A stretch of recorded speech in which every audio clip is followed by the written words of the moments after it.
Jamais sans la grâce, une dévotion matinale proposée par l'Église évangélique de la grâce en collaboration avec l'Institut de théologie de Cotonou.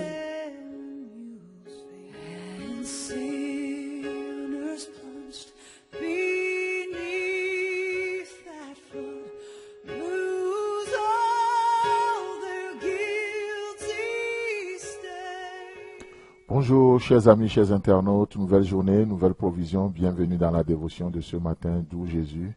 Nous te remettons ce précieux moment, nous comptons sur ta fidélité à nous nourrir, ta fidélité à frayer un chemin pour nous ce matin, pour que nous puissions non seulement découvrir ta volonté, mais que nous découvrons aussi la provision qui va avec. Sois béni Jésus. Amen. Ruth chapitre 2, le verset 9. Comme Boz le dit à Ruth, regarde où l'on moissonne dans le champ et va après mes servantes. J'ai défendu à mes serviteurs de te toucher.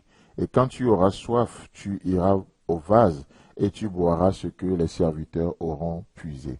Amen. Alors, nous avions vu déjà pas mal de pensées dans cette dévotion, à part le fait de regarder. Nous avions parlé de l'importance de ce que nous regardons et combien c'est important de regarder ce que Dieu fait dans les vies, combien c'est important de regarder la provision. Et vous savez, et ce matin, j'aimerais évoluer un peu plus avec vous. Et là, il est dit, Boz va dire quelque chose à Ruth. Il va lui dire, et va après elle. C'est-à-dire, quand tu regardes là où l'on moissonne, et continue en disant, va après mes servantes. Va après mes servantes. Chers frères et sœurs, chers amis, chers internautes, vous savez, nous sommes dans un monde où chacun essaie d'être le plus original possible aujourd'hui. Chacun essaie de prouver, de montrer qu'il est égal à lui-même. Mais ce que nous voyons dans cette expression, nous voyons un Dieu qui nous appelle à imiter la foi de nos aînés, la foi de nos dévanciers. Dieu qui nous donne des modèles dans la foi. Et c'est merveilleux. Et Dieu qui nous donne des références, des cas de référence. Comme Boz va donner des cas de référence à Ruth. Et Boz lui dira, et va après mes servantes, marche dans leurs pas, mettez pas dans leurs pas. Et vous savez, je suis le premier à déclarer, à dire que nos aînés ne doivent pas nous limiter. Et nos aînés ne nous limitent pas, nous ne nous limitons pas à nos aînés dans la foi, mais nous sommes appelés à faire des modèles de foi, des modèles, apprendre à imiter leur vie de foi. Et chacun d'entre nous, Dieu va nous utiliser pour écrire notre histoire, une histoire merveilleuse, une histoire particulière. Mais nous sommes appelés à avoir des cas de référence, des sources d'inspiration. Et là, pour Ruth, qu'est-ce qui se passe? Sa source d'inspiration, son cas de référence, c'est les servantes de Boz. Boz va dire, mettez pas dans leurs pas. Et plusieurs fois dans la Bible nous en parle, n'est-ce pas? Dans 1 Corinthiens chapitre 4, le verset 16, qu'est-ce que Paul nous dit? Je vous en conjure donc, soyez mes imitateurs. Soyez mes imitateurs. Encore une fois, Paul n'est pas en train de dire, limitez-vous à moi. Non, non, non. Paul est en train de dire, mettez vos pas dans mes pas pour écrire votre propre histoire. Imitez ma foi pour écrire votre propre histoire. Et c'est merveilleux.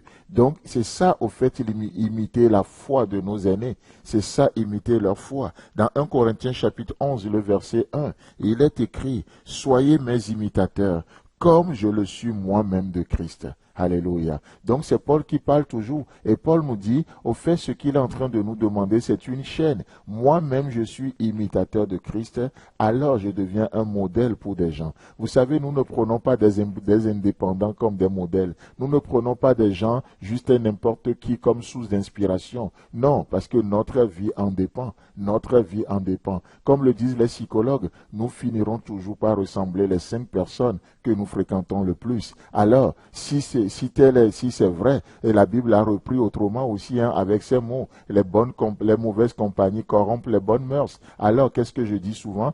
Si les bonnes compagnies corrompent, les mauvaises plutôt compagnies corrompent les bonnes mœurs, alors, et les bonnes compagnies, ça fortifie les bonnes mœurs, n'est-ce pas? Et c'est dans ce sens que Paul va dire, moi-même j'ai été et je suis imitateur de Jésus-Christ, alors je deviens aussi un modèle. Faites comme j'ai fait. Amen. Et dans Philippiens chapitre 3, le verset 17, la même pensée, soyez tous mes imitateurs, frères, et portez les regards sur ceux qui marchent selon le modèle que vous avez en nous. Alléluia. Nous ne pouvons pas prendre n'importe qui comme modèle. Non, non, non, non. Nous avons une source. Et aujourd'hui, vous savez quoi? Nous devons choisir, nous devons décider de qui nous suivons, de qui nous prenons comme mentor même, de qui nous prenons comme modèle sur notre vie. Pourquoi? Parce que nous allons finir toujours par les ressembler. Dans Éphésiens, pour finir, Éphésiens chapitre 5, le verset 1, il est écrit: devenez donc les imitateurs de Dieu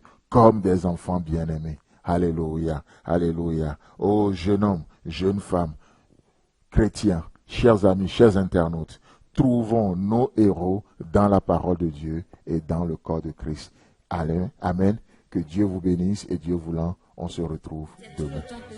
Si vous avez aimé cette dévotion, parlez-en à vos amis. Parlez-leur du message de la grâce et de ce qu'il fait dans vous. Pour un sujet de prière, une question ou plus d'informations, contactez-nous. Téléphone 64 88 35 87 ou 96 42 69 05 ou par WhatsApp au 94 75 80 20.